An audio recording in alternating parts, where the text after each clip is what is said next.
नमस्कार, आप देख रहे हैं के चैनल और मैं हूं आपके साथ सपना ठाकुर। खबरों में आगे बढ़ने से पहले एक नजर डाल लेते हैं आज की सुर्खियों पर। हेडलाइंस पावर्ड बाय के न्यूज साप्ताहिक समाचार पत्र, जो रखे आपको आगे। को स्पॉन्सर्ड बाय स्वर्ण आभा ज्वेलर्स, जो दे 100% शुद्धता की गारंटी, और ब्लूमिंग वैली, जो आपके अपनों तक पहुंचाए आपका प्यार।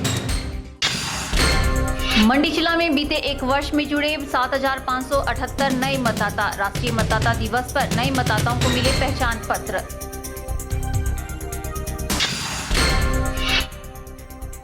बीबीएमबी पंडोह कल्याण विस्थापित समिति ने किया धरना प्रदर्शन, ज्ञापन सौंपकर मांगों को पूरा करने का किया आह्वान।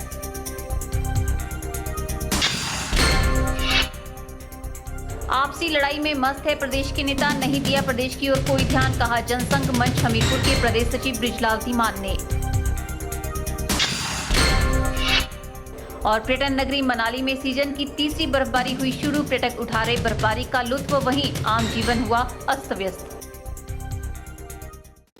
मंडी जिला में बीते एक वर्ष में 7,578 नए मतदाताओं ने अपना पंजीकरण करवाकर मतदाता पहचान पत्र प्राप्त कर लिया है। ये जानकारी एसडीएम सदर डॉक्टर मदन कुमार ने राष्ट्रीय मतदाता दिवस पर आयोजित जिला स्तरीय समारोह के समापन मौके पर दी। जिला स्तरीय समारोह का आयोजन बॉयज स्कूल मंडी में किया गया था, जिसका शुभारंभ डीसी मंडी संदीप कदम ने, जबकि समापन एसडीएम सदर डॉक्टर मदन कुमार ने किया। इस मौके पर मतदाताओं को जागरूक करने के लिए विभिन्न जागरूकता कार्यक्रमों का आयोजन भी किया गया। इन कार्यक्रमों के माध्यम से यह संदेश देने का प्रयास किया गया कि मतदान करना कितना महत्वपूर्ण है और मतदान करके ही हम एक साफ और स्वच्छ छवि वाले प्रतिनिधि का चुनाव कर सकते हैं। समारोह के उपरांत एसडीएम सदर डॉक्टर मदन कुमार ने बताया कि बीते एक वर्ष में मंडी जिला में 7,578 नए मतदाताओं ने अपना पंजीकरण करवाकर मतदाता पहचान पत्र प्राप्त कर लिया है। उन्होंने 18 वर्ष की आयु पूरी कर चुके युवाओं से आह्वान किया कि वे अपनी नजदीकी एसडीएम कार्यालय में जाकर अपना पंजीकरण करवाएं, ताकि मतदाता सूची में उनका नाम दर्ज किया जा सके और उन्हें मतदान का अधिकार प्राप्त हो सके। उन्होंने सभी मतदाताओं से चुनावों के दौरान अपने मताधिकार का सही इस्तेमाल करने का आह्वान भी किया।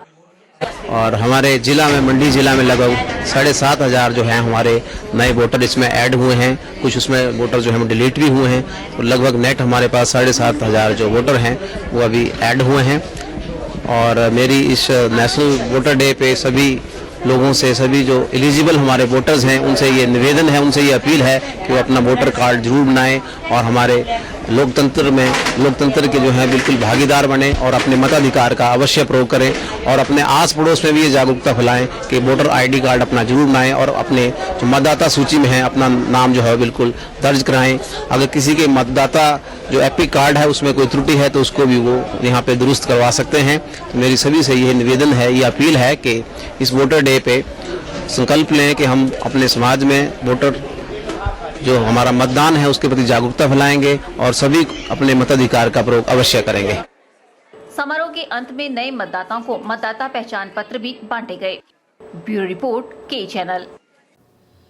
वहीं भारत के नागरिकों की लोकतांत्रिक निर्वाचन प्रणाली में भागीदारी बढ़ाने के लिए 7वां जिला स्तरीय राष्ट्रीय मतदाता दिवस उत्सव राजकीय वरिष्ठ माध्यमिक पाठशाला बाल हमीरपुर में आयोजित किया गया। उपायुक्त मदन चौहान ने लोकतंत्र को सुदृढ़ करने के लिए शपथ दिलाई और नए पंजीकृत हुए मतदाताओं को बैच व मतदाता फोटो पहचान पत्र देकर बधाई दी। हमीरपुर में आयोजित जिला स्तरीय राष्ट्रीय मतदाता दिवस पर उपायुक्त मदन चौहान ने युवाओं से आह्वान करते हुए कहा कि जीवन में जो भी कार्य होता है वह स्वयं से ही आरंभ होता है। स्वयं जागरूक हों और दूसरों को भी जागरूक करें और देश तथा समाज के विकास कार्य में अपना सहयोग सुनिश्चित करें। उन्होंने कहा कि युवा तथा भावी मतदाता लोकतंत्र की परंपराओं को बनाए रखने के लिए नई आशाओं, अभिलाषाओं, कर्म, प्रेरणा तथा निर्माण कार्य क्षमताओं के साथ आगे बढ़ने के लिए अपने कर्तव्यों एवं अधिकारों का निर्वहन करना सुनिश्चित करें। आप सभी जानते हैं कि आज 25 जनवरी का दिन राष्ट्रीय वोटर्स डे के रूप में मनाया जाता है। मैं इसकी भी आप सभी को शुभकामनाएं देता हूं। आप सभी जानते हैं कि भारतवर्ष दुनिया का सबसे बड़ा लोकतंत्र है और लोकतंत्र में सरकार चुनने का अधिकार हम सबके पास है। मेरा खास करके आज युवा नौजवानों से आह्वान है कि वो अपना वोट बनाएं। आज भारत के निर्वाचन आयोग ने भी ये रिक्वेस्ट किया है कि जो 15 और 17 साल के बीच के वोटर्स नहीं यूथ हैं, हम उनको मोटिवेट करें कि जब वो 18 साल के हों तो अपना वो नाम रजिस्टर करें और भारत की जो डेमोक्रेटिक प्रक्रिया है उसमें अपने वोट को बनाएं और वोट का अधिकार इस्तेमाल करें ताकि हम अपनी पसंद की सरकार को चुन सकें। मैं सभी से अनुरोध करता हूं कि आप अपना वोट ज़रूर इस्तेमाल करें और अपनी मनपसंद की सरकार चुनें। मैं एक बार पुनः आपको आज नेशनल वोटर डे पे बहुत बहुत बधाई और मुबारकबाद देना चाहता हूँ। इस मौके पर जिला स्तरीय सांस्कृतिक प्रतियोगिता का भी आयोजन किया गया तथा बच्चों द्वारा बनाई गई पेंटिंग की प्रदर्शनी का आयोजन तथा हस्ताक्षर अभियान भी चलाया गया। सांस्कृतिक प्रतियोगिता में राजकीय वरिष्ठ माध्यमिक पाठशाला सुजानपुर प्रथम, लदरोड दूसरे स्थान पर तथा रैली जजरी तीसरे स्थान पर रही। उपायुक्त ने सभी प्रतिभागियों को पुरस्कार वितरित कर सम्मानित किया। के चैनल के लिए हमीरपुर से नवनीत बत्ता की रिपोर्ट। राजकीय वरिष्ठ माध्यमिक पाठशाला बग्गी में पूर्ण राज्यत्व दिवस व राष्ट्रीय मतदाता दिवस बड़े हर्षोल्लास के साथ मनाया गया। कार्यक्रम में सुरेंद्र मोहन गुप्ता, एमडी हरी इंडस्ट्री एवं अध्यक्ष रोटरी क्लब मंडी ने बतौर मुख्य अतिथि शिरकत की।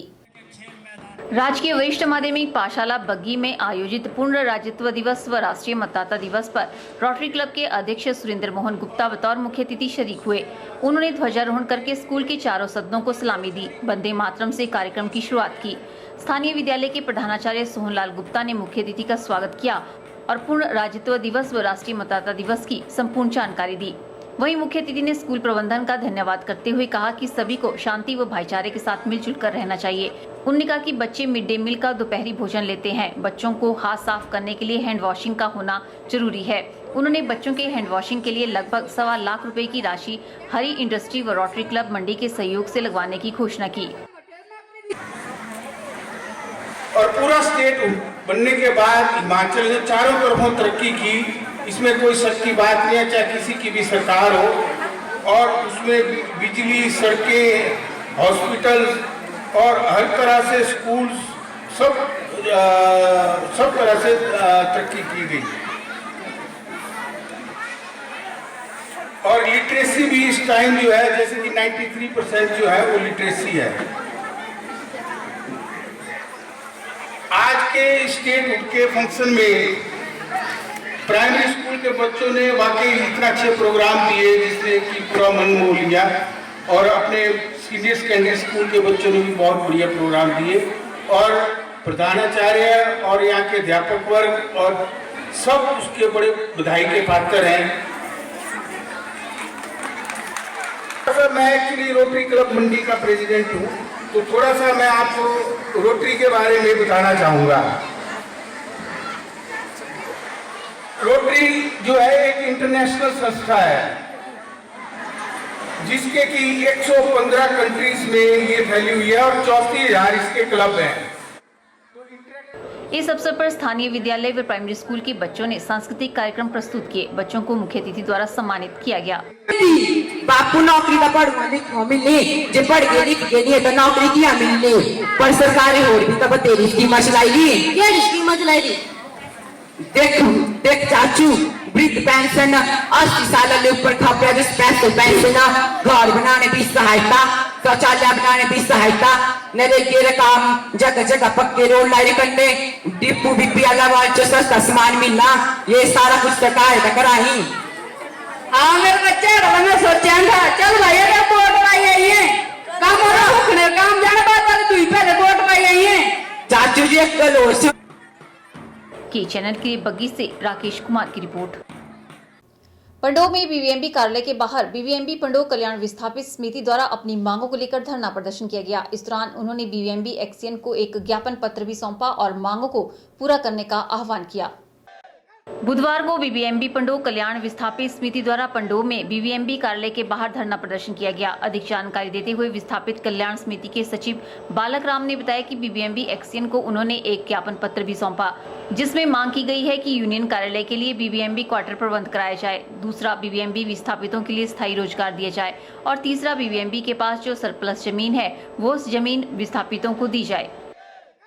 बीएसएल विस्थापित कल्याण समिति पंडोह ने बीबीएमबी कार्यालय पंडोह में एक दिवसीय धरने का आयोजन किया था जिसमें लगभग 100-150 लोगों ने भाग लिया। इसमें एक मांग पत्र बीबीएमबी को सौंपा गया जिसमें पहली मांग थी कि औसती यूनियन के कार्यालय के लिए बीबीएमबी क्वार्टर उपलब्ध करवाए और दूसरी मांग थी कि बीबीएमबी में स्थायी रोजगार विस्थापितों को उपलब्ध करवाया जाए। और इसी तरह से तीसरी मांग थी कि जो ज़मीन बीबीएमबी के पास फालतू है उसे सरप्लस किया जाए और जो सरप्लस ज़मीन है उसे विस्थापितों में वितरित किया जाए। इसके साथ ही बीबीएमबी को औषधि के साथ की लड़ाई पिछले 8 वर्षों से निरंतर जारी है, मगर बीबीएमबी के कानून तक जून तक नहीं रेंगती। और आज के मांग पत्र में ये साफ शब्दों में कहा गया है कि हम आने वाले 15 दिनों तक बीबीएमबी की कार्यवाही का इंतज़ार करेंगे और आज से ठीक 15 दिन बाद हम पंडोह में जो बीबीएमबी का कार्यालय है उसका घेराव करेंगे यदि वो हमारी मांगों पर गौर नहीं करती है और विस्थापित कल्याण समिति को वार्ता के लिए आमंत्रित नहीं किया जाता है। तो हम पंडोह में जो बीबीएमबी के कार्यालय है उन पे धरना देंगे और कार्यालय को बंद करेंगे। बालक राम ने कहा कि अगर 15 दिन तक बीबीएमबी विस्थापितों की मांग नहीं मानी गई तो विस्थापित कल्याण संघ द्वारा धरना प्रदर्शन किया जाएगा। के चैनल के लिए पंडोह से देशराज ठाकुर की रिपोर्ट। यहाँ रुकते हैं छोटे से ब्रेक के लिए, जल्द हाजिर होंगे। आप देखते रहिए के चैनल।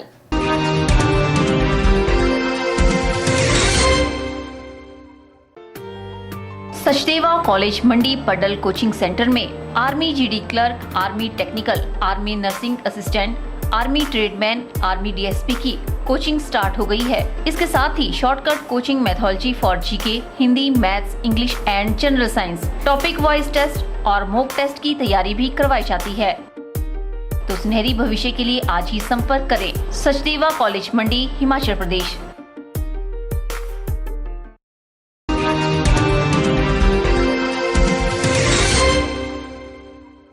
आज प्रदेश का राज्यत्व दिवस है। आज तक कोई भी नेता प्रदेश हित की बात नहीं कर पाया और न ही इसका प्रस्ताव विधानसभा में रख सका है जिससे कि हिमाचल का विकास हो सके। ये बात जनसंघ मंच के प्रदेश सचिव व पूर्व सैनिक कर्मचारी संघ के अध्यक्ष बृजलाल धीमान ने हमीरपुर में कही।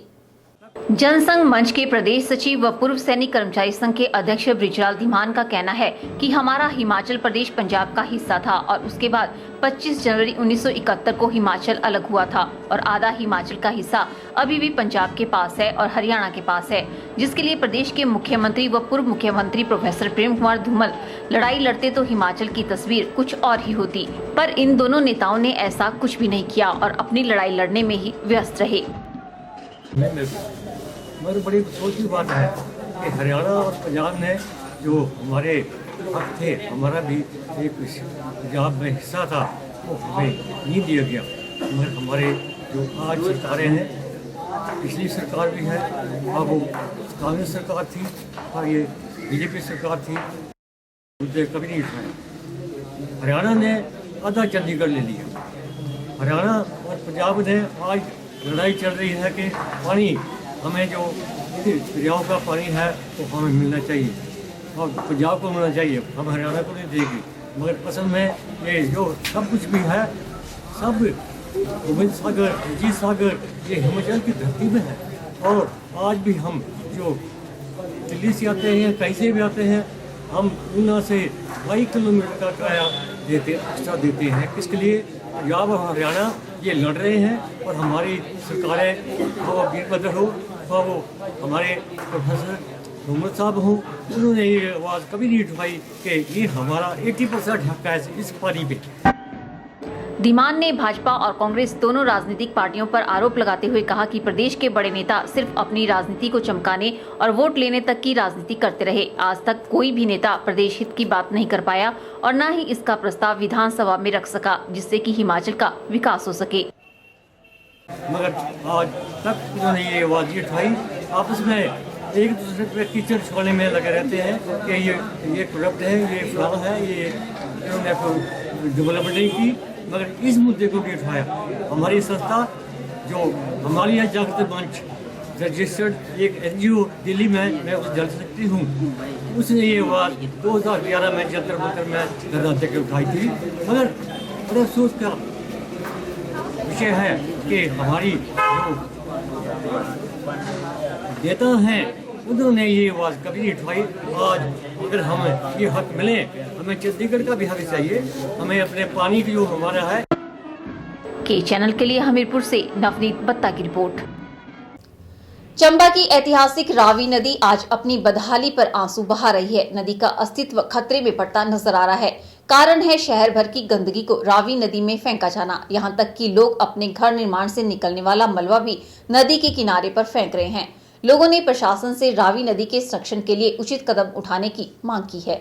चंबा शहर के किनारे पर बहने वाली ऐतिहासिक रावी नदी, जिसे पहले इरावती के नाम से जाना जाता था, आज शहर की गंदगी से प्रदूषित हो रही है। सारे शहर का कचरा रावी नदी में सीधे ही फेंका जा रहा है। शहर का सारा कूड़ा करकट नालियों से बहकर नदी में मिल रहा है।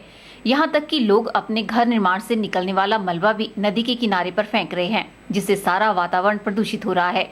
चंबा शहर के स्थानीय लोग इस सब को देखकर काफी दुखी नजर आ रहे हैं। लोगों का कहना है कि रावी नदी और पवित्र गंगा नदी दोनों बहने हैं। पुराणों में भी इसका जिक्र हुआ है। रावी नदी का महत्व इसलिए भी ज्यादा है क्योंकि गंगा शिव की जटाओं से निकली है और रावी नदी शिव के चरणों से प्रकट हुई है। लेकिन जिस तरह से रावी नदी को प्रदूषित किया जा रहा है, उससे उनकी धार्मिक भावना भी आहत हो रही है। लोगों ने सरकार और प्रशासन से आग्रह किया है कि जिस तरह से गंगा को प्रदूषण से बचने के लिए मुहिम चलाई गई है, उसी तरह से रावी नदी के संरक्षण के लिए भी कुछ किया जाए ताकि इसके अस्तित्व को भी बचाया जा सके। आजकल कुछ सुबह उठ के ऐसी परेशानी में पड़ जाता है बंदा कि जहाँ देखो वहाँ कचरा, खासकर रावी नदी जो गंगा के समान ही उसका अस्तित्व है, जैसे हजारों करोड़ों रुपए वहाँ पे खर्च किए जा रहे हैं और यहाँ रावी नदी के किनारे खुद प्रशासन ही कूड़ा फेंक रही है। आज रावी के किनारे जाओ, जगह जगह प्लास्टिक के ढेर, कूड़े के ढेर लगे हुए हैं। मैं प्रशासन से गुजारिश करूंगा कि इस और ध्यान दें, ये बहुत ज़रूरी है। आने वाले टाइम में बहुत मुश्किल हो जाएगा। अवेयर करना ज़रूरी है। पहले हम खुद अवेयर हों, लोगों को अवेयर करें, कुछ ऐसी संस्थाएं बनाएं मोहल्लों में, कुछ ऐसा कुछ सरकार की तरफ से होना चाहिए। मैं सरकार से गुजारिश करूंगा कि इस और ध्यान दें। मेहरबानी, थैंक यू। लोग अपने घरों का मलबा कूड़ा करकट रावी नदी में फेंक रहे हैं। इससे रावी नदी दूषित हो जा रही है। हिंदू लोग इसे गंगा से भी ज़्यादा पवित्र मानते हैं, लेकिन सीवरेज की नालियाँ व कूड़ा करकट जितना भी है वो सब रावी नदी में पड़ने से इसकी सुंदरता को और पवित्रता को ग्रहण लग गया है। क्योंकि जब भी शहर में कोई डेथ होती है तो सबसे पहले हिंदू लोग रावी नदी में पिंडदान करते हैं और बाद में गंगा के लिए प्रस्थान करते हैं। लेकिन जगह जगह कूड़े के ढेर और मलबों ने इसकी पवित्रता को गंदा कर दिया है। आने वाले टाइम में रावी नदी का अस्तित्व जो है वो खत्म हो जाएगा। ऐसा ही रहा तो प्रशासन को इसके लिए कुछ न कुछ ठोस कदम उठाने चाहिए ताकि इसकी पवित्रता बनी रहे। परेल के पास रवि नदी के किनारे पर नगर परिषद द्वारा सीधे तौर पर शहर का कूड़ा फेंका जा रहा है, जिसके प्रदूषण से सामने नवोदय विद्यालय के बच्चों के रहने के लिए बनाए हॉस्टल में बच्चों के स्वास्थ्य पर भी खतरा मंडराने लगा है। नदी के किनारे पर जहां भी नजर डालो तो आपको फैला हुआ कूड़ा साफ तौर पर नजर आ ही जाएगा। लेकिन प्रशासन यह सब देख गहरी नींद में सो रहा है। के चैनल के लिए चंबा से बॉबी सिंह की रिपोर्ट। फिलहाल वक्त चला है एक और ब्रेक का। मिलते हैं ब्रेक के बाद।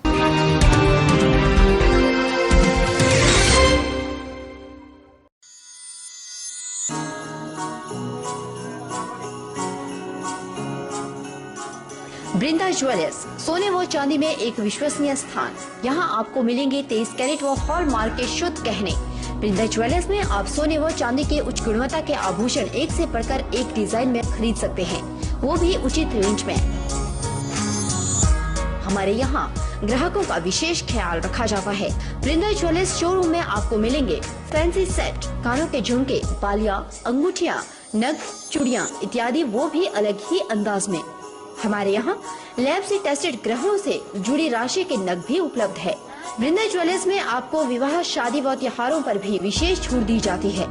तो देर मत कीजिए, आज ही पहुँचे वृंदा ज्वेलर्स, सोने व चांदी में एक विश्वसनीय स्थान। संपर्क 2/11 लाल भवन बिल्डिंग, सिरी बाजार मंडी, हिमाचल प्रदेश।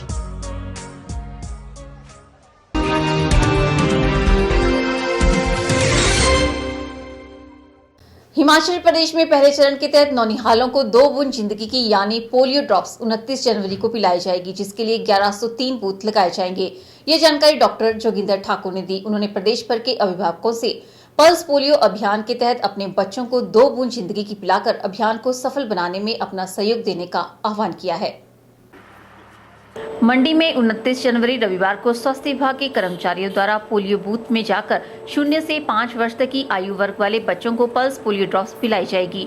भारत सरकार द्वारा चलाए गए पल्स पोलियो अभियान के दौरान सभी स्वास्थ्य केंद्रों में पोलियो ड्रॉप्स पिलाई जाएगी। डॉक्टर जोगिंदर ठाकुर ने बताया कि पल्स पोलियो अभियान के पहले चरण की तैयारी पूर्ण कर दी गई है। उन्होंने जनता से अनुरोध किया कि वे 29 जनवरी को पोलियो बूथों में व स्वास्थ्य केंद्रों में आकर अपने बच्चों को पल्स पोलियो की दवाई पिलाना न भूले, जिससे कि भारत सरकार द्वारा चलाए गए पोलियो अभियान का सुरक्षा चक्र टूट न जाए।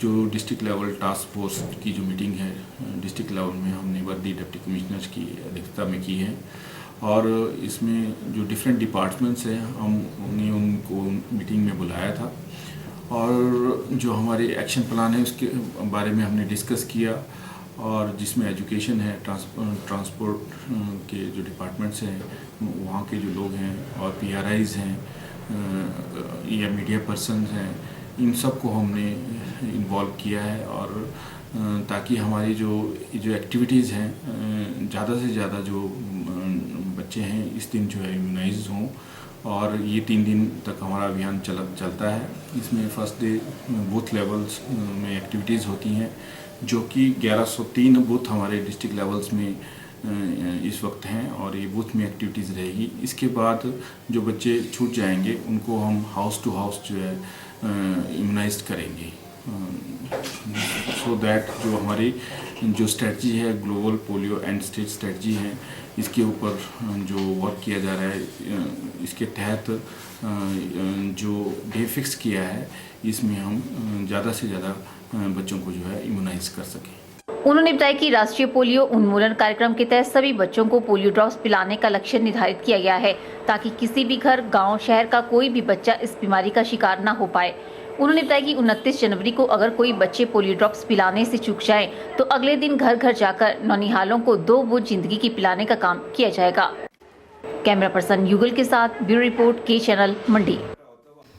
सोच फाउंडेशन के अध्यक्ष राजा सिंह मल्होत्रा ने लोगों से अपने आसपास स्वच्छता बनाए रखने का आह्वान किया है। ये आह्वान उन्होंने मंडी पब्लिक स्कूल के वार्षिक समारोह के दौरान किया।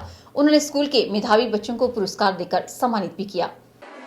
मंडी शहर के प्रतिष्ठित मंडी पब्लिक स्कूल का वार्षिक समारोह बड़े ही उत्साह और हर्षोल्लास के साथ मनाया गया। समारोह में रतन सिंह सर्राफ के MD एवं सोच फाउंडेशन के अध्यक्ष राजा सिंह मल्होत्रा ने बतौर मुख्य अतिथि शिरकत की। वार्षिक समारोह को लेकर नन्हे मुन्नों में खासा उत्साह देखने को मिला। बच्चों ने एक से बढ़कर एक रंगारंग कार्यक्रम पेश कर सभी का मन मोह लिया।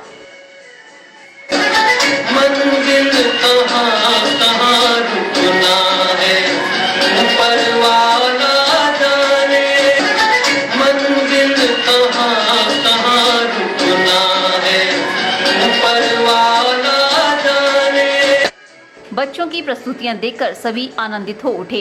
इस मौके पर अपने संबोधन में राजा सिंह मल्होत्रा ने बढ़िया आयोजन के लिए स्कूल प्रबंधन को बधाई दी और बच्चों के उज्जवल भविष्य की कामना की। साथ ही उन्होंने बच्चों को वार्षिक परीक्षाओं के लिए अपनी शुभकामनाएं भी दी।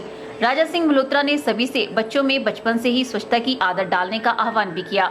उन्होंने कहा कि बच्चे देश का भविष्य है और अगर इन्हें बचपन से ही स्वच्छता की आदत पड़ जाएगी तो फिर भविष्य में देश खुद ही स्वच्छ रहेगा। आज मंडी पब्लिक स्कूल ने जो ये वार्षिक समारोह का आयोजन किया है इसमें मुझे आने का मौका मिला। मैं बहुत ही धन्यवादी हूँ स्कूल का और मैं चाहूँगा कि मैंने बच्चों से भी अपील की है, मैं आप सबसे भी अपील करूँगा कि अगर हमें इस देश को स्वच्छ भारत बनाना है तो उसके लिए हमें इन बच्चों जैसे युवाओं की ज़रूरत पड़ेगी। इनको आगे आना पड़ेगा, इनको अपना नैतिक अधिकार समझने होंगे और इनको चाहिए कि अपने शहर को सबसे पहले अपने आप को स्वच्छ रखें, अपने शहर को स्वच्छ रखें ताकि हम इस देश को एक स्वच्छ भारत बनाने में कामयाब रहें। समारोह के अंत में राजा सिंह मल्होत्रा ने वर्ष भर विभिन्न गतिविधियों में अव्वल रहे मेधावी बच्चों को पुरस्कार देकर सम्मानित भी किया। इस मौके पर मंडी पब्लिक स्कूल के समस्त अध्यापक, प्रबंधन समिति के सदस्य और अभिभावकों सहित अन्य गणमान्य लोग भी मौजूद रहे। ब्यूरो रिपोर्ट के चैनल। यहाँ रुकते हैं एक और ब्रेक के लिए। ब्रेक के बाद भी खबरों का सिलसिला यूं ही जारी रहेगा। आप बने रहिए हमारे साथ।